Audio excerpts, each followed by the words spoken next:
The only thing wrong I found with this scenario is that he closed the door after performing his brotherly duties. Like, if you're gonna close the door, at least fart before you leave so you can form an open-air Dutch oven. Other than that, his form was impeccable, a pure 9 out of 10 on the brotherly annoyance scale. Great job. So if you could bring anybody back from history, who would it be? And don't say that German fella, I know it. Don't worry, okay, I'm not gonna choose a German. Come on. Give me some more credit than that. My choice is from Austria. What's a movie mistake that you notice every single time you watch that movie? It means your future hasn't been written yet. No one's has.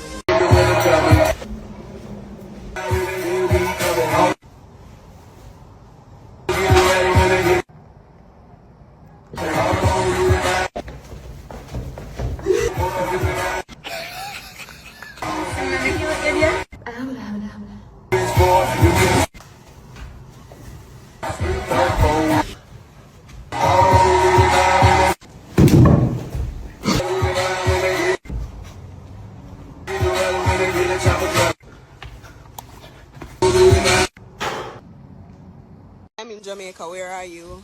I'm in debt. I'm depressed. And I'm in a 2-year contract with Vodafone. United States? UK? Yeah, I'm in the UK. Can you not tell by my accent? But yeah, look, it's snowing here, hon. Fuming. While you're loving life in Jamaica and that. Where are you for lunch? McDonald's? No, I had Mackey's last night. I'm just whipping up a nice gourmet pot noodle. Chick-fil-A? I said a pot noodle. Are you deaf? I hope your suitcase gets lost on your way home. Where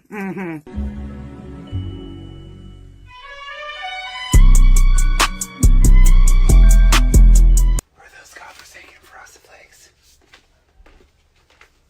Where are those gone? Where are they? Where are those frosted flakes? I can't find the frosted flakes. There's no frosted flakes. There's... Hola, ¿qué tal, Adel? Yo soy Alejandro Fernández. Yo soy Carla Laviaga. Y esta es nuestra casa. Más que nuestra casa, es nuestro hogar. Vengan. Bueno, hasta la queremos enseñar. Vengan.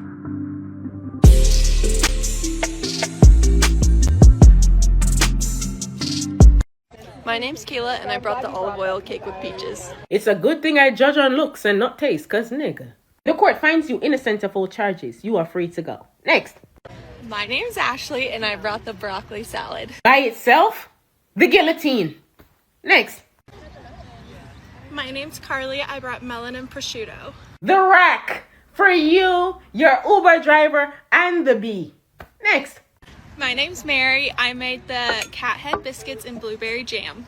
The braising bull. For your prosecutor and his witness. And the Uber driver. Next. Ooh, my name's Allie, and I made marinated sun-gold tomatoes. Death row! And that's just for the portion size. Next. My name's Taylor, and I brought the boozy basil lemonade. Add your own booze. And no ice. The electric chair. Next. My name's Susie, and I brought the buffalo chicken fries. What did she say? Fries. The pear of anguish. For you and your lawyer. And that gallon of oil that came in the container. Next. My name's Emily, and I made immunity punch. The court finds you innocent. Who wrote this? Which one of the jury members? Seize him. Cut his throat. Next. My name's Alexa, and I made whipped ricotta. We don't know that. The firing squad. Next. My name's Bailey, and I made a strawberry almond cake. The court finds you, your lawyer, and your Lyft driver innocent of all charges. And the officer who charged you will be stoned. Next.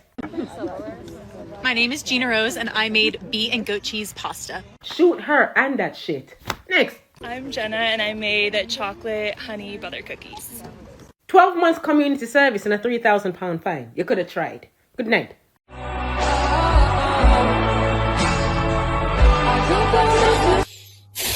We could have been very happy together, Devi. We could have bred a superior race.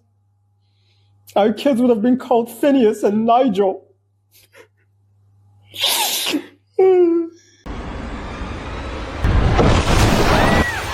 up, pancakes? I'm Judy. I have cafe. Come for breakfast. Got another shorty, she ain't nothing like me. Yeah. Gotta catch another flame. make him wanna bite.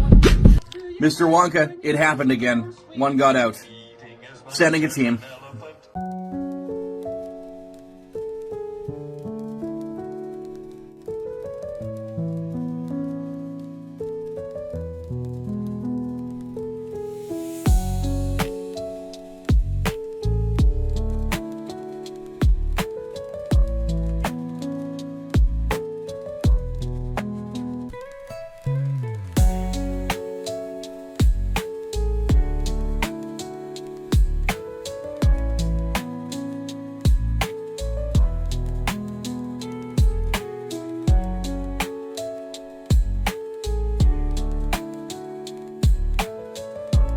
Water bottle, pre-workout, gym clothes. Where the hell is...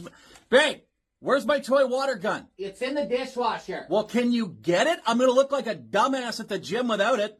Dear women, what is stopping you from dressing like this?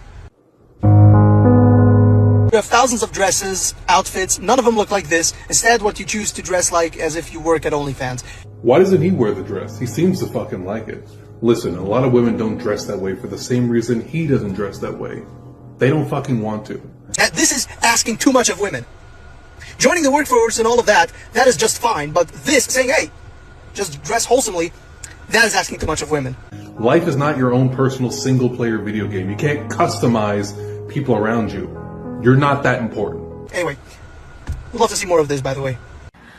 I just need you to shut the fuck up, cause nobody asked you, bitch. I need you to shut the fuck up, bitch. Shut the fuck up, bitch. Shut the fuck up, bitch. Shut the fuck up, bitch. Bow, bow, shut the fuck up. Shut the fuck up. Bow, bow, shut the fuck up. Shut the fuck up. Bow, bow, shut the fuck up. Shut the fuck up. Bow, bow.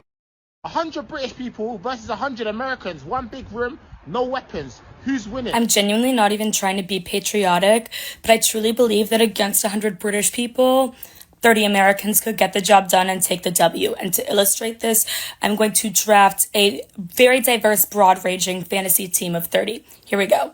2 people from Appalachia born and raised among the mountain folk. 2 Floridians with a criminal record. 2 blue-collar workers from Boston. 1 drunk Eagles fan born and raised in Philly. 1 Waffle House employee, any state. 1 corn-fed Midwesterner. 1 emo Midwesterner. That's 10 right there. Then we add 1 grandma from Louisiana, 1 old man from Atlanta, 2 Italian Americans from New Jersey, 1 with mob connections, 1 without, 2 women from the LA area that identify as Chicana and wear gold hoops, 1 veteran who has definitely committed a war crime, 1 polyamorous person from the Pacific Northwest who still believes everyone should be masking, 1 gay man from Rhode Island who identifies as a bear, and that 1 girl in high school who smoked weed and has a big-ass tapestry in her room.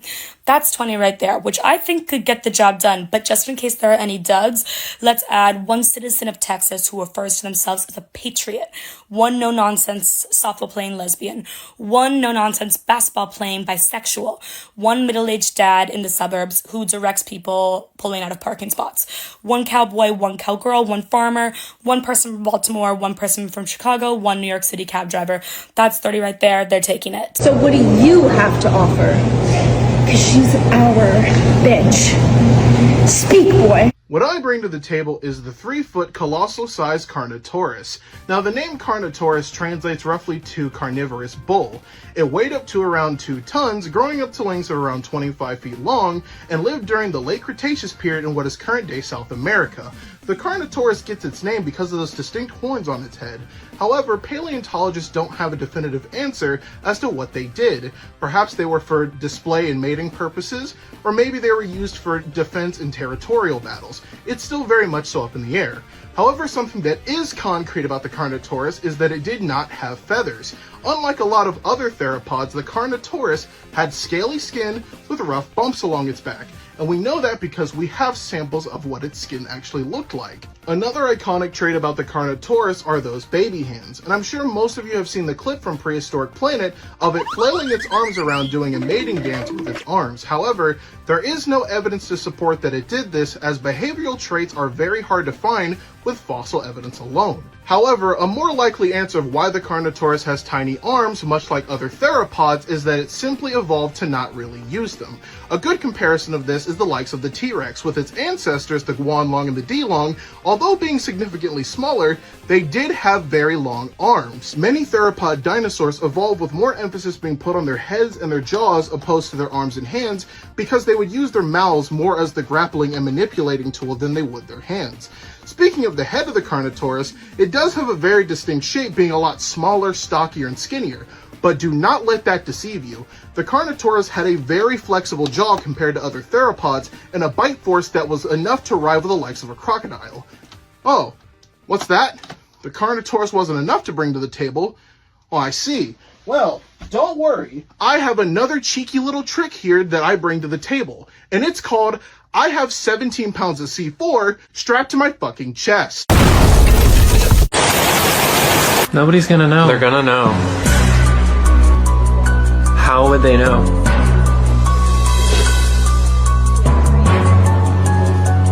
Please, please do not lie about how pregnant you are to get on a flight.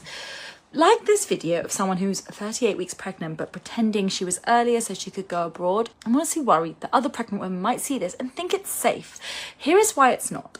Why do we recommend that you shouldn't travel late into your pregnancy? Well, when you are this close to your due date, your body can go into labour at any moment. We say anytime from 37 weeks.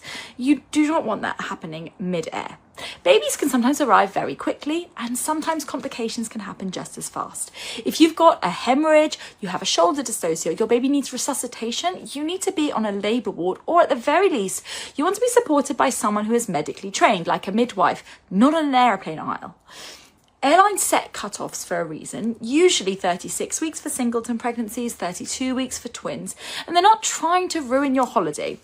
As you get further along, pregnancy is more unpredictable. Also, you should think about what happens when you arrive at your destination. What kind of medical care can you access if you need it? And will your insurance even cover you and a potential NICU admission if your baby was born and needed resuscitation?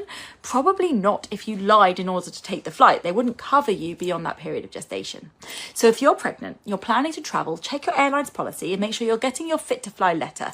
But always please be honest about your dates and also any risks or complications of your pregnancy. Your baby's safety is not worth putting at risk. So what do you think about this? Should it be your body, your choice?